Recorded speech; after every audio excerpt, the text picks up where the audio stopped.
আমাদের এখানে বাক্য দেওয়া আছে হু টট ইউ ইংলিশ।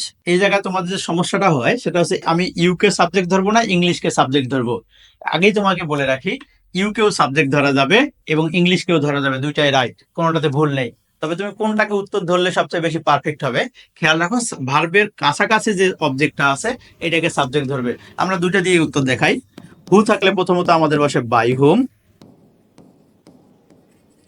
ভুল থেকে বাঁচার জন্য আমরা প্রথমে অবজেক্টটাকে সাবজেক্ট করে নিই, ইউ এর সাবজেক্টিভ ফ্রম ইউ হয়। আমরা এখন দেখি কোন টেন্সে আছে, পাস্ট ইনডেফিনিট টেন্সে। পাস্ট ইনডেফিনিট টেন্সে অক্সিলারি ভার্ব ওয়াজ বা ওয়ার হয়। তো ইউ এর সঙ্গে তাহলে কি হবে, ওয়ার হবে, বাই হুম ওয়ার ইউ। এরপরে আমরা ভার্ব থ্রি করব টট। এখন যে অতিরিক্ত অংশটা আছে, অতিরিক্ত অংশ কিন্তু সবসময় ভার্ব থ্রির পরে বসে, এখানে আমরা ইংলিশটা বসায় দেবো। তার মানে উত্তরটা হচ্ছে by whom were you taught English. এখন আমি যদি ইংলিশকে সাবজেক্ট ধরি তাহলে কি হবে, হু থাকলে প্রথমত বসাবো আমরা বাই হুম। আগে আমরা ইংলিশটাকে নিয়ে আসি। এখন ইংলিশ অনুযায়ী অক্সিলারি ভার্ব ওয়াজ আর কোনটা বসে, ওয়াজ, বাই হুম ওয়াজ ইংলিশ। এরপর আমাদের ভার্ব থ্রি বসাই টট। অতিরিক্ত অংশ যে আমাদের ইউ আছে এটা বসাই দিব।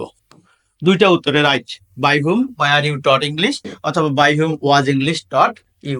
এখন কথা হচ্ছে, স্যার আমি এই কোশ্চেনটা আসলো, এই কোশ্চেনটা আমাদের এমসিকিউ আকারে আসলো, চারটা অপশন থাকলো, চারটা অপশনে এটা অপশনও থাকলো, এটা অপশনও থাকলো, আমি কোনটাকে পারফেক্ট উত্তর ধরে নেব বা কোনটা আমি দাগাবো? সেক্ষেত্রে তোমাকে বলে রাখি যে ভার্বের কাছাকাছি যে আমাদের অবজেক্টটা আছে এটাকে সাবজেক্ট ধরার চেষ্টা করবো। তার মানে উত্তর আমরা 100% যদি ধরি তাহলে এই ক্ষেত্রে আমরা ধরবো by whom were you taught English. যদিও এটা দুইটা উত্তর কখনো একসঙ্গে থাকবে না, যদি কখনো থেকে থাকে তাহলে তুমি এই উত্তরটাকে ধরে নেবে। আশা করি তোমাদের এটা নিয়ে যে কনফিউশন ছিল সেটা সমাধান হয়ে যাবে। সবাই ভালো থাকো, সুস্থ থাকো, সবার জন্য শুভকামনা থাকলো। আল্লাহ হাফিজ।